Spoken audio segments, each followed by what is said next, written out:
a Texas daycare teacher as of late turned into a casualty of tissue-eating microbes, which made specialists cut off his correct foot. Raul Reyes, 26, went to the clinic to get treatment for wrinkles shaping on his foot. What Reyes' at first idea to be damage he supported at work, ended up being tissue-eating microbes. Reyes hurt his foot at work, so he thought the swollenness was because of the damage. Following a couple of days, it was as yet swollen and he has a wrinkle on his foot, which he thought was caused by his shoe. Reyes' significant other, Jocelyn, told Cron, he woke up the following day and the wrinkle was covering his whole foot, so he went to the center, where they instructed him to get to the crisis room quickly.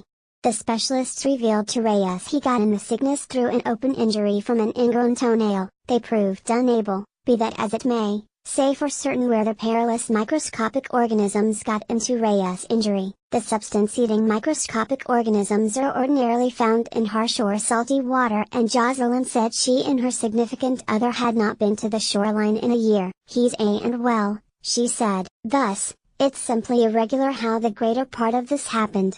A beloved West Houston daycare teacher has to have his foot amputated after contracting a flesh-eating disease, and his family says they still don't know where he got it. https://t.co/qjmk0bocob, ABC 13 Houston. At HAB 13 Houston, March 4, 2018. Following the determination, Reyes got admitted to the clinic on February 23. Jocelyn said despite the fact that the specialists attempted their best, they couldn't spare his foot. The specialist came to me and disclosed to me that they would take him up to surgery since they need to check how his foot peered inside, she said. They said it quite possibly they may need to cut off, yet they would make an effort not to. 30 minutes pass and I see the specialist turn out. She discloses to me that she endeavored to get as much microscopic organisms out, however, that they needed to sever his foot, keeping in mind the end goal to spare his life.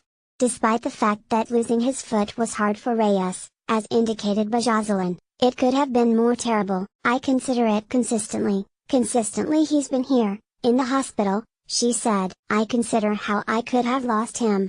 She included that in spite of the fact that it required investment, her better half is at last prepared to move past what the illness cost him and is looking toward the future with a positive soul. He is extremely anxious to begin treatment for a prosthetic. He discloses to me that he's not letting anything prevent him from propelling, Reyes' better half said. He's enhancing all the more consistently. He just truly needs to return to work and backpedal to a typical life.